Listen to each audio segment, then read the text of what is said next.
namun asas kepatutan dan etika janganlah dikhianati. Assalamualaikum warahmatullahi wabarakatuh. Kepada Dewan Juri yang kami hormati serta para audiens yang berbahagia, saya Uswatul Hasanah, saya Lailatul Mufidah, saya Konita Purwata Ayun akan mempresentasikan hasil karya tulis ilmiah kami yang berjudul Eksistensi Tenaga Kerja Lokal di Era Disrupsi, Menelisik Regulasi Penggunaan Tenaga Kerja Asing dan Upaya Pengentasan Pengangguran. Data BPS menunjukkan bahwasanya pada tahun 2015 sampai tahun 2019 mengalami penurunan tingkat pengangguran terbuka di Indonesia. Ironisnya, fakta tersebut tidak menjamin peningkatan kesejahteraan masyarakat karena saat ini Indonesia tengah dihadapkan pada dua sisi hegemoni, yaitu relaksasi penggunaan tenaga kerja asing dan alih fungsi teknologi di era disrupsi. Relaksasi penggunaan tenaga kerja asing semakin dipermudah dengan serangkaian regulasi baru, sedangkan perbaikan kualitas SDM belum menjadi prioritas utama. Kemudian, beberapa sektor industri tertentu lebih mengutamakan posisi TKA karena dianggap telah memenuhi kriteria dan skill penguasaan teknologi di era disrupsi, sedangkan tenaga kerja lokal di Indonesia sendiri 74% yang masih berpendidikan rendah. Kedua fakta tersebut tentunya sangat memprihatinkan dan membutuhkan penanganan yang cukup serius agar tercapai amanat regulasi ketenagakerjaan dan tercapai mimpi Indonesia menjadi negara ekonomi nomor 7 terbesar di dunia pada tahun 2030. Berangkat dari latar belakang tersebut, permasalahan yang kami soroti antara lain sebagai berikut. 1. Bagaimana eksistensi tenaga kerja lokal di tengah maraknya penggunaan tenaga kerja asing? 2. Bagaimana upaya pemerintah dalam pengentasan pengangguran di era disrupsi? Untuk membedah dua rumusan masalah tadi, kami menggunakan dua pisau analisis. Pertama, tenaga kerja dan penggunaan tenaga kerja asing di Indonesia.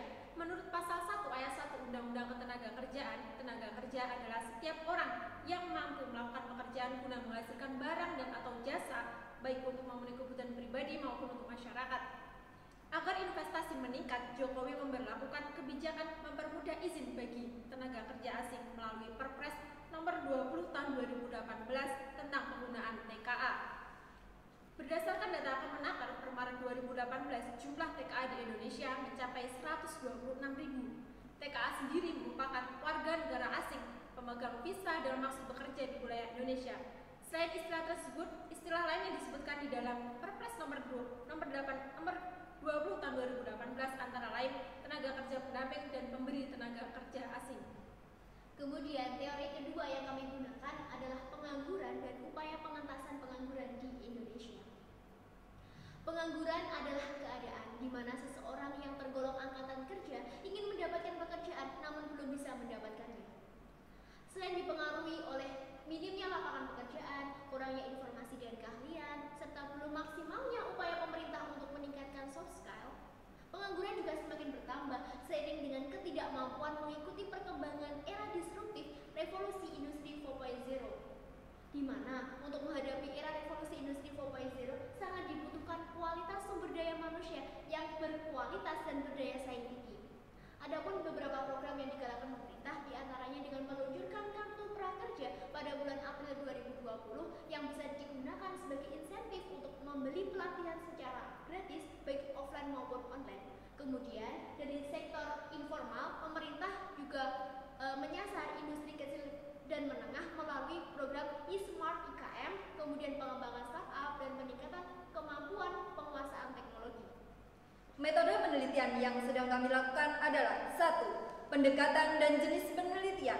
Pendekatan menggunakan yuridis normatif dengan menggunakan regulasi ketenagakerjaan dan kebijakan upaya pemerintah dalam pengentasan pengangguran di era disrupsi.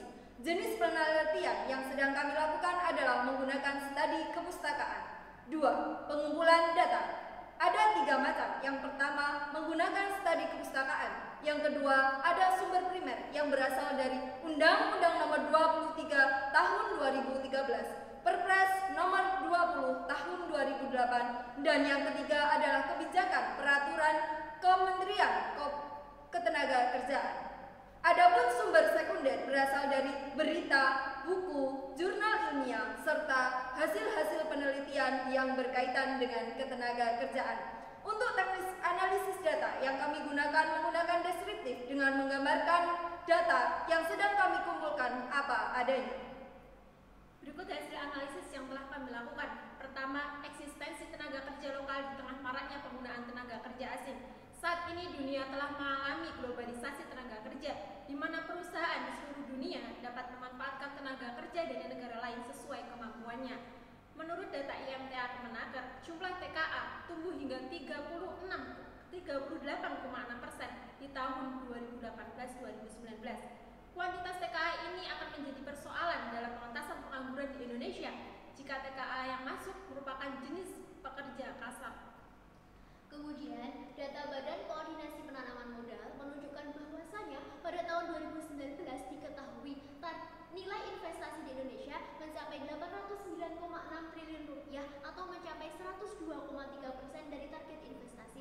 Sedangkan realisasi penyerapan tenaga kerja lokalnya mengalami penurunan dibandingkan pada tahun 2017. Kemudian apabila kita melihat pada pasal 5 Permenaker nomor 20 tahun 2018, kualifikasi TKA yang boleh dipekerjakan di Indonesia adalah mereka yang berpendidikan sesuai dengan jabatan yang akan diduduki, kemudian memiliki sertifikasi keahlian dan memiliki pengalaman kerja minimal 5 tahun.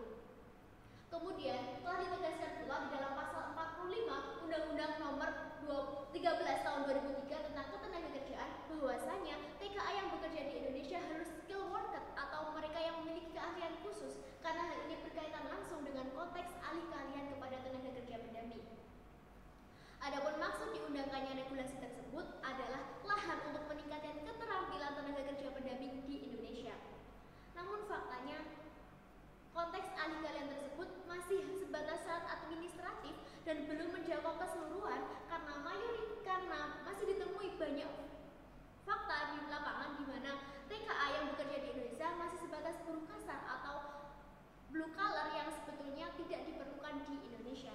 Kemudian apabila kita melihat pada regulasi Kemenaker nomor 228 tahun 2019, tenaga kerja asing di Indonesia diperluas lagi sektor pekerjaannya ke dalam 18 sektor yang apabila hal ini tidak disikapi dengan bijak akan mensiderai regulasi ketenagakerjaan dan menggeser eksistensi tenaga kerja lokal di Indonesia.